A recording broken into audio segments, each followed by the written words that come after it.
વાસણા ખાતે આવેલી સબરી હાઈસ્કૂલમાં વાત કરીએ તો આજે બોર્ડની જે વિદ્યાર્થીઓ છે, બોર્ડના વિદ્યાર્થીઓ આજે પરીક્ષા આપશે. ધોરણ 10 અને 12ના વિદ્યાર્થીઓની આજે સ્વાગત કરવામાં આવ્યું. સબરી હાઈસ્કૂલ ખાતે તેમને ગુલાબનું ફૂલ આપી અને મોઢું મીઠું કરાવી સ્વાગત કરવામાં આવ્યું. તો આ સમયે ડેપ્યુટી મેયર ચિરાગભાઈ બારોટ સહિત તમામ જે કોર્પોરેટરો છે, કાર્યકર્તાઓ છે, તે આ સમયે ખાસ ઉપસ્થિત રહ્યા હતા. આજથી ધોરણ 10 અને 12ના વિદ્યાર્થીઓની બોર્ડની પરીક્ષાનો પ્રારંભ થયો છે. ત્યારે સવારે ધોરણ 10નું ગુજરાતીનું પેપર છે, તો બપોરે ધોરણ 12નું સામાન્ય પ્રવાહ અને વિજ્ઞાન પ્રવાહનું પેપર લેવામાં આવશે.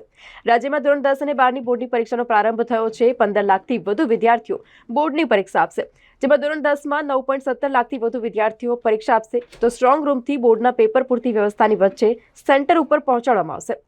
વડોદરા શહેરમાં વાસણા સબરી સ્કૂલમાં આજે વિદ્યાર્થીઓ પરીક્ષા આપવા માટે પહોંચ્યા હતા. ત્યારે ડેપ્યુટી મેયર ચિરાગ બારોટે વિદ્યાર્થીઓને ફૂલ આપી ચોકલેટ ખવડાવી તેઓનું સ્વાગત કર્યું હતું અને તેમને શુભકામનાઓ પાઠવી હતી. તો સાથે જ ભારતીય જનતા પાર્ટીના કાર્યકર્તાઓ પણ ઉપસ્થિત રહ્યા હતા અને વિદ્યાર્થીઓને વધાવ્યા હતા. દર વર્ષની જેમ આ વર્ષે પણ ભારતીય જનતા પાર્ટીના કાર્યકર્તાઓ દ્વારા વડોદરા શહેરની દરેક સ્કૂલો ઉપર બાળકોને શુભેચ્છા પાઠવવા માટે કાર્યકર્તાઓ એકત્રિત થયા છે. સૌ બાળકો ખૂબ જ ઉત્સાહભેર અહીંયા આગળ એક્ઝામ આપવા માટે આવ્યા છે. બાળકોની સાથે સાથે એમના વાલીઓ પણ અહીંયા એમને મૂકવા માટે આવ્યા છે. ત્યારે ભારતીય જનતા પાર્ટી તરફથી બાળકો અને વાલીઓ માટે એક માહિતીસભર પુસ્તિકા પણ બહાર પાડવામાં આવી છે. તેનું પણ વિતરણ અમે કર્યું છે.